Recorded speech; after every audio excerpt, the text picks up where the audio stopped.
So I think you guys should take a play out of Weezer's playbook, because what they did was they took Africa by Toto, did a cover of that, and then Toto was like, okay, they did a cover of Weezer's Hash Pipe.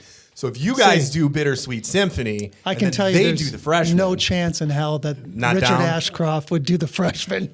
Damn it. It was an idea. It's a great idea. So let's talk about the Freshmen. That song puts you guys on the map. It is a beautiful song. Thank you. It's a deep song that probably a lot of people are dealing with issues like that we don't even know. Yep. Was that controversial or kind of taboo at the time for you guys to put that out and perform it? I didn't really think anything of it at the time. A song about suicide and abortion, it's got a pro-life lean to it, which I wasn't crazy about because I am pro-choice. But the story lent itself to be a pro-life thing. So if there was any controversy, it would be that I'm a pro-choice person who's writing a pro-life song. But that's early. I mean, this was one of the first songs that I'd ever written in my life. I just wanted to write a story song, and the story just came to me. So there is, that I know of, at least two kind of major versions of the song. You have the original song, which is a little bit different from the song that I think a lot of people know from MTV and the radio. Why the two song? Why the change? Well, we had actually was recorded 3 times. The first time was acoustically, just me and acoustic guitar, I think, and a bass, and that was early on. And that was never going to make it on radio. And then when we re-recorded it with Jerry Harrison, he produced our big album. He did kind of a sleepy version of it, kind of a Chris Isaak 7-minute version of it that we thought that's never going to get played on the radio either. And so we went back in with a guy named Jack Joseph Puig, who's a great producer, and we got it down to about a 3.5-minute tight, nice, perfect for modern rock radio. So over the course of the song being 6-7 years old is when it finally hit, finally became a big hit song. So did you write that in 92-ish? No, I wrote it in 89 or 90, I think. And then it got popular like 94, 95-ish? No, like the single came out in 97. Oh, wow. Yeah, so it was a long wait. But then it was everywhere. Then it was everywhere. Then you couldn't get rid of it. It's still around, and I don't think anybody's complaining about it. I mean, the nice thing about it is that, of course, it's still getting played, and you still get paid for that kind of thing. But the bad thing was at the time, it was impossible to follow it up with another song, because everybody would say, all the stations would say, we're still playing the Freshmen. I mean, we're still getting phones on the Freshmen, which was a position that you go, well, that's great, but, we have other music, Do you get that a lot of just people, they want to put you in like one bag of, they're the Freshman guys?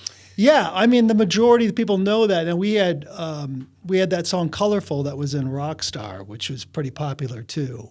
It's popular more outside of the United States. I find I'll find people on TikTok or on Instagram. They'll be doing cover versions of Colorful, in Brazil or something, anywhere else but in the U.S. So I think it's more popular outside of the U.S. So, yeah. So you mentioned the song Colorful in the movie Rockstar, which you were in. Yeah. With Mark Wahlberg. I was. And Jennifer Aniston. Yeah. What was it like working with them? Obviously, they're a little bit bigger than they were then, but they were still big movie stars. They were the top of the box office. They were a big draw. How was it just interacting with them? It was awesome. The great thing about that was that, we got to play with all those other band, musicians. So, oh, sorry, that might be my phone there.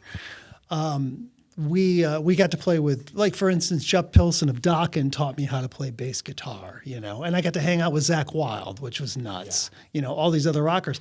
But then, you've got Jennifer Aniston and Mark Wahlberg. All of the actors wanted to talk about music, and all of the musicians wanted to talk about acting. So the parties and stuff were always a blast. You pull the guitar out and play songs and whatnot. It was a lot of fun. Yeah. What made you decide to attempt acting? Was it just an idea? Did somebody be like, you'd be good in a movie? No, I mean, I did a little bit of acting, independent films stuff, because I have friends who are directors and whatnot. They're all B-list people. They'll appreciate me saying that. But then, when they asked for a song for the end of the movie, I wrote the song, and they said they knew that I had done some acting in independent films. They said, "You want to audition?" I auditioned and got the part. Nailed it. Yeah. Yeah. Nailed my 2 lines. So one last just real fun thing here. Yeah. Just because you've been in some movies and you've done a little bit of acting. If you could replace or just place yourself into any TV series in the last 20 years, what do you think you would want to be in? In any series in the last, Breaking Bad, Lost, The Sopranos. I had an opportunity to be in Breaking Bad, by the way. Shut up. I did.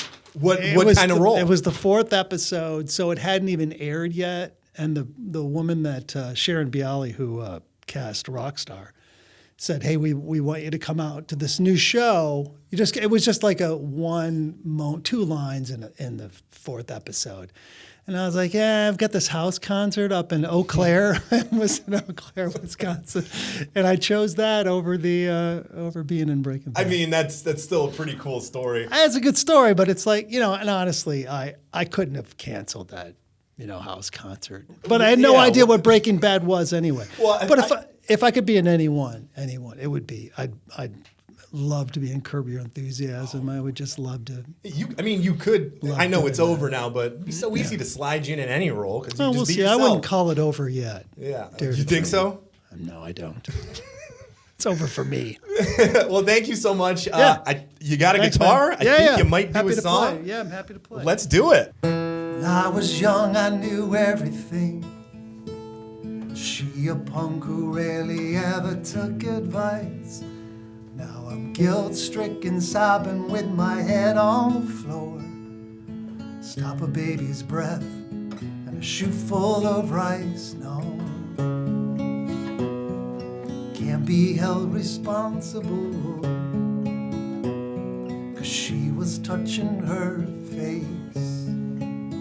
I won't be held responsible. She fell in love in the first place. For the life of me, I cannot remember what made us think that we were wise and we'd never compromise. For the life of me, I cannot believe we'd ever die for these sins. We were merely freshmen.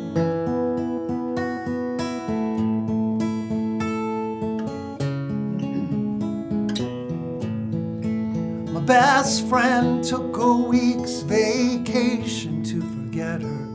This girl took a week's worth of Valium and slept, and now he's guilt-stricken, sobbing with his head on the floor.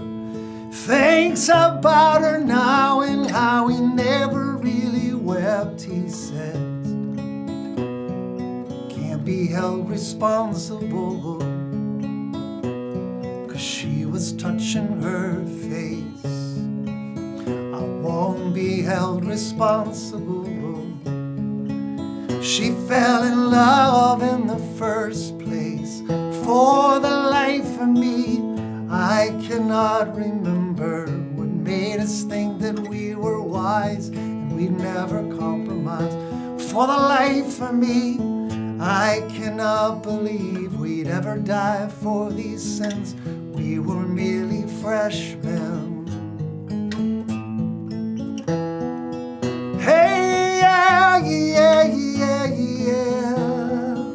Hey, yeah. Hey, yeah, yeah, yeah, yeah, yeah. We tried to wash our hands of all of this. We never talk of our lack in relationships. Our guilt-stricken, sobbing with our heads on the floor. We fell for the ice when we tried not to slip. We'd say, can't be held responsible, 'cause she was touching her face. I won't be held responsible. She fell in love in the first place. For the life of me, I cannot remember what made us think that we were one. wise and we'd never compromise. For the life of me, I cannot believe we'd ever die for these sins. We were merely freshmen. For the life of me, I cannot remember what made us think that we were wise and we'd never compromise. For the life of me, I cannot believe we'd ever die for these sins. We were merely freshmen.